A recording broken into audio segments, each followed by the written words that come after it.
About 100 years ago, as a part of the electrification of the rural South, Duke Energy built a hydroelectric plant at Great Falls, South Carolina. And in order to create a reservoir for the hydroelectric plant, we dammed up 2 reaches of the Catawba River in this area. One of the dams is on a shorter reach, about a half a mile long. The other dam is on the longer reach. We call it the long reach very creatively. And that reach is about 1.5 miles long.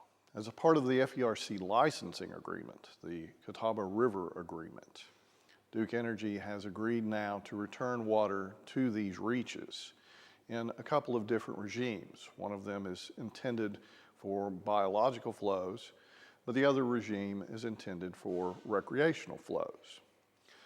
The approach that we have decided to use for this rediversion of the Catawba River is to put in mechanical controls at the shorter reach.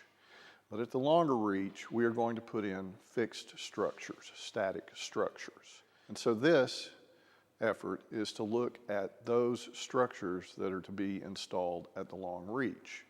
There will be 2 structures there. One of them is the safe boater access. The other is the larger breach, which will deliver the bulk of the flow. Our goal has not only been to deliver the flows, but to deliver those flows safely. And to that end, we have done quite a bit of analytical modeling, but we have also done physical modeling to prove the concept. And that's what you're about to see, are the physical models. I'm Scott Shipley with S2O Design and Engineering, and we were brought in to do the actual design for the safe boater bypass across the Great Falls Dearborn Diversion.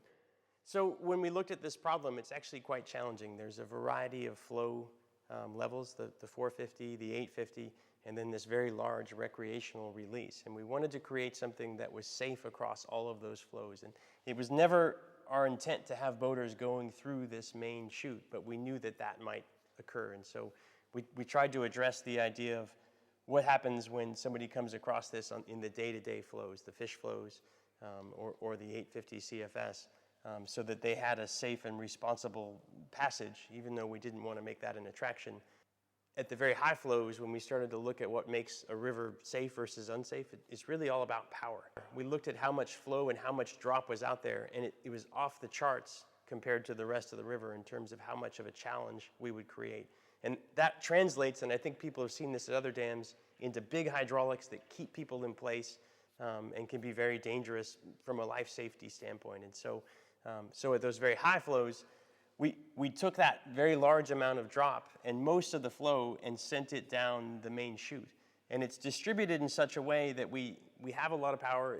It takes somebody with a helmet and a life jacket and knowledge of boating to navigate this, but it is navigable, and it is on the order of magnitude of difficulty of the rest of the long bypass reach.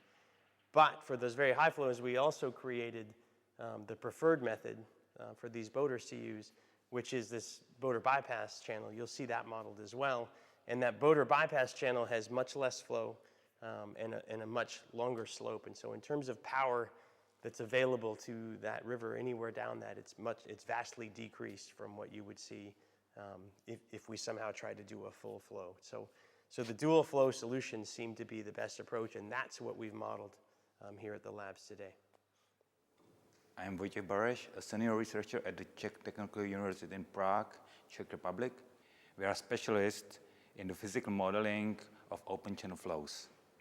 We have created models for many similar projects which have been built around the world. The models that we have created for this project are fruit-scaled. This is a nonlinear scaling factor that allows us to scale the flows in relation to the smaller dimensions of the riverbed by equating the factors of gravity and momentum between the model and the proposed river design. This type of model will very accurately predict flows for this project. In fact, what you see in the physical model, the waves and hydraulic features, are the same shape that they will be in the finished channels.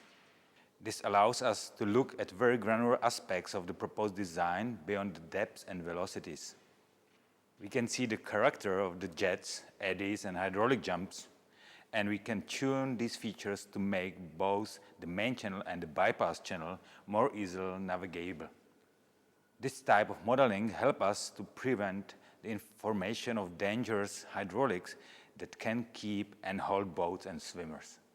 One of the things that was another important aspect of this design was communicating to the general public that there is a dam there and that this is the safest way to go down the dam. And particularly in the context of having two separate flow chutes and possible overflow on the dam at very high flows, we wanted to make sure that we communicate, hey, come to this area, and once you get to this area, make an informed choice about whether you want to navigate it or not. And so as you leave the dam, you come into this enclosure, which doesn't have a drop to it. The first drop is actually this first drop in the actual channel itself. And the idea is we have them in a confined space. They can read a sign that says this is the level of whitewater and the challenge that you're up against, and you should be wearing a life jacket and a helmet. We also, at that point in time, have a set of stairs that allows them to get out and portage the bypass if they feel like they're not ready to do it, or if they simply want to go back to the lake itself. As we come down, the first structure is we call the control structure, and that structure allocates how much water comes into this bypass channel versus the main channel itself. And so to allow us to adjust that and have more or less flow, or if ever there was a change in the operating regime of the flows in the long bypass reach, we've put in adjustable obstacles, and these allow us to change that crest height on a semi-permanent basis. They bolt in. It allows us to change that crest height to accommodate either a higher lake level or a lower lake level, and still control that we have a small amount of flow in this bypass channel. The bypass channel consists of 9 drop structures. Each of these structures, in one hand, controls a deep pool. So the deeper the water is, the slower it'll run. But it also creates a set drop with the pool below it that allows the boaters to recover as they head down to the next drop structure. One of the things that's really interesting about a physical model is it shows very realistically the flows, the jets, the current direction, the depths. And that physical model then allows us to tune the flows. And you'll see some of the deflectors and some of the energy dissipators that we've put into the flow to either control it in a central fashion, the jet of flow, or to slow that central jet down so that we don't build momentum over the course of the channel itself. One of the things that this design recognizes is it's not the perfect solution. People will come down ill-prepared. People will come down and lose control of their craft. And some of those people will swim out of the boat. And that's a normal occurrence in whitewater, that some people flip over, some people swim. And what the design does is the channel provides a depth where people can swim to shore and get out and recover, either recover their equipment or walk out. The channel culminates halfway down in a halfway recovery pool. And so after the first 4 drops, there's a pool with beveled sides and a recovery island that provides a protection from the flows where people can come down and either rest and recover. In some cases, they may choose to say, wow, I'm glad I got through that and I'm going to walk out from here, and there's trails provided for that, or just a place to sort of collect themselves and then head downstream. And so this pool is an integral part of that safe bypass as well. There were several design aspects that we included into both the main channel and the bypass channel. And a part of that is a function of the fact that the geometry is very complicated out there. There's bedrock that rises up and meets our channel in places. And so you do see that bedrock modeled, and in places, in order to have a successful outcome, we've removed that bedrock, and in other places we've been able to preserve it, which really highlights the natural nature of the area that's out there. And so we like that very much. The other problem we wanted to address is that this bypass channel will get water during the recreational releases, but then that water will recede when the river goes down again to the average flows that occur in the channel. And what we wanted to make sure is that we weren't stranding fish in a series of pools where the water might dry up and kill those fish. And so we, as you look at each of these drop structures, these will be built out of natural rock, which is grouted in place. And we'll actually have a drain for each pool that's of a geometry that allows for fish to navigate to the deeper central part of the channel. It's a V channel in total, and then also a V that allows them to pass over the drop structures and out. We've also looked at areas within the bedrock where pools might form and trap those fish as well. And so we have run around to those areas and either removed that bedrock or provided a drain from that bedrock that will allow the fish to sort of get down and get out to the main river again, and not strand them in that manner.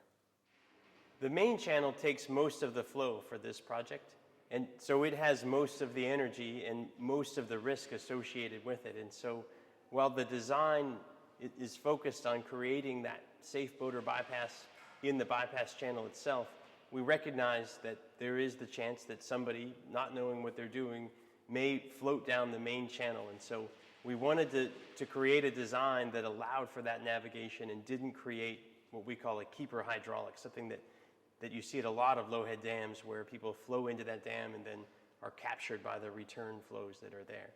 And to accomplish that, we use 3 to 4, really the fourth one's kind of a half structure, drop structures that take the 6 to 8 feet of drop at very high water between the top pond and the bottom pond, and sends it across 3 to 4 separate structures. So it falls about 2 feet per structure throughout the design.